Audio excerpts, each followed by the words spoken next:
بسم الله الرحمن الرحيم. النهارده هنعمل حاجه حلوه وبسيطه جدا. هنحتاج فيها بسكوت، اي نوع بسكوت. انا جايبه بسكوت من ده بس يكون بسكوت ساده.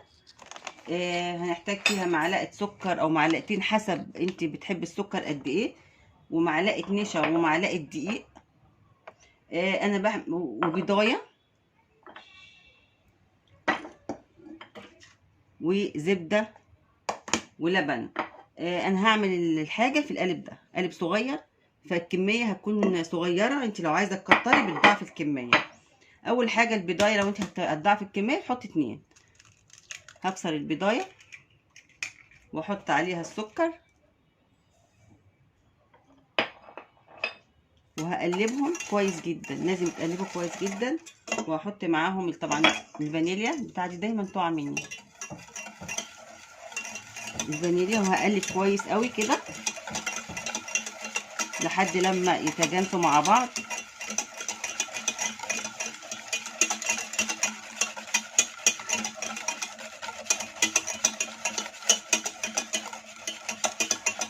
هحط اللبن، شويه لبن الاول صغيرين واقلبهم، وبعدين هحط النشا والدقيق. انا حطيت نشا ودقيق ليه؟ عشان لو الدقيق بس او النشا بس مش هيبقى هيبقى طعمه مش كويس، او يعني هتبقى القوام مش هيبقى حلو. فانا حطيت نشا ودقيق عشان القوام يبقى مظبوط. وهقلب كويس قوي قوي كده عشان ميبقاش فيه تكتلات.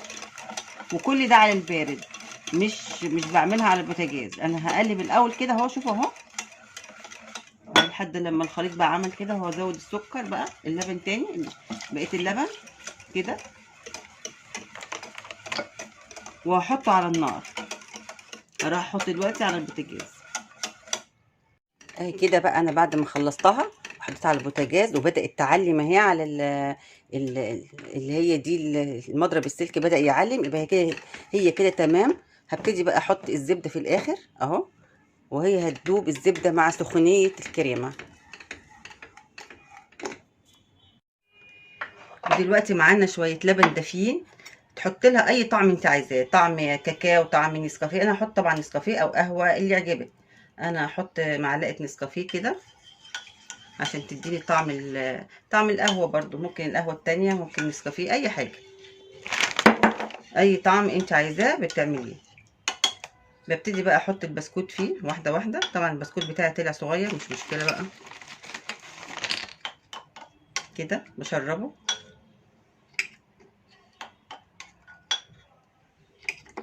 هكمل بقى وارجع لكم.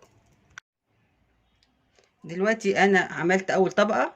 المفروض هو البسكوت يكون مربع عشان ما يعملش فراغات هنا كده. انا حطيت بقى بسكوت فوقيه كده عشان يسد الفراغات دي، عشان الكريمه ما تقعش في القاع. هحط اول طبقه كده خفيفه من الكريمه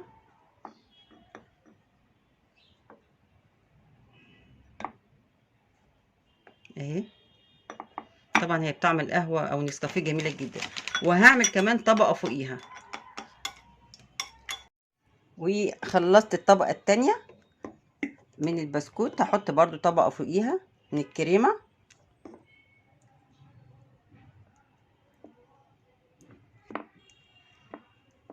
وبرضو هعمل كمان طبقه من البسكوت.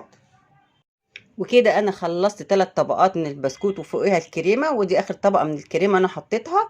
ودلوقتي بقى نعمل كمان طبقه اخيره كده، على ما نحط دي في التلاجة وتجمد وتاخد راحتها كده وتشرب من الصوص اللي احنا عاملينه باللبن، اللبن بالقهوه او الكاكاو او النسكافيه، اي حاجه انت عايزاها.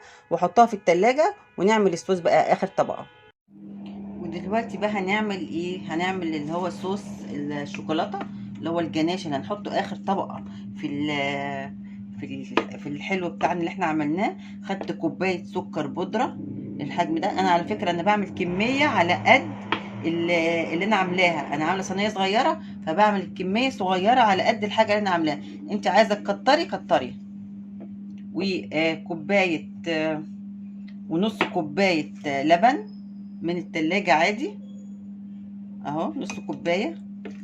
وهدلقها على السكر وهضربهم. انا همشي معاكم خطوه بخطوه هنا، علشان ايه؟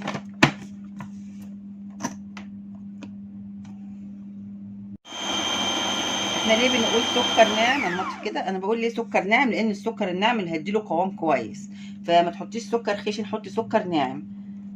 نكمل بقى نضرب كده، وبعدين هحط معلقه كوبايه بنفس المقدار برضو، كوبايه هنا حاطه كوبايه الا شويه لان انا عندي كميه صغيره.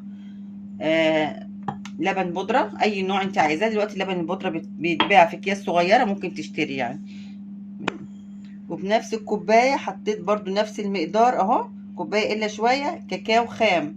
عايزه تحطي سكر حسب انت، حسب بقى ما بتحتاجي في السكر اهو.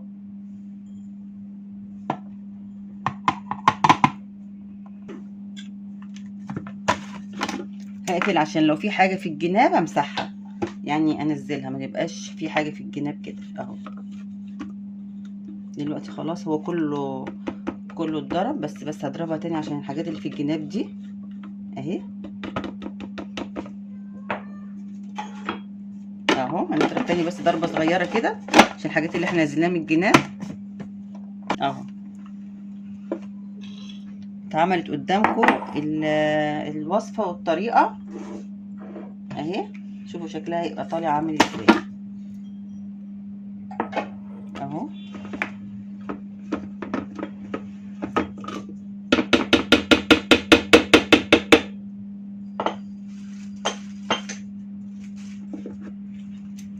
اهو شايفين التقل بتاعها اهو، شايفين تقيل ازاي اهو.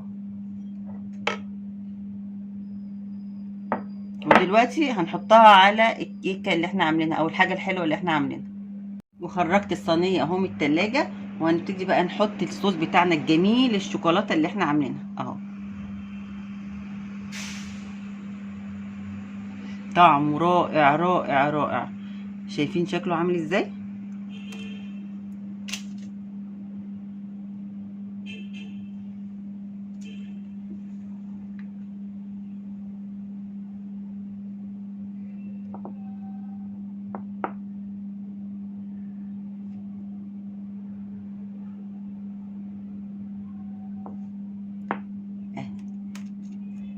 وكده خلصت الوصفه، وهحطها برضو في التلاجة شويه، وبعد ما تطلع من التلاجة نبتدي بقى نشوف شكلها بقى عامل ازاي من جوه.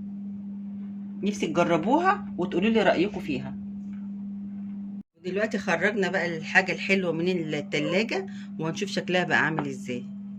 بسم الله الرحمن الرحيم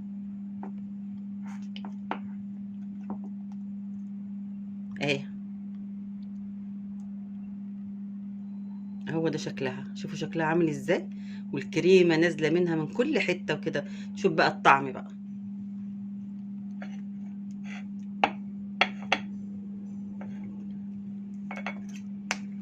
دايبه دايبه خالص. بسم الله الرحمن الرحيم.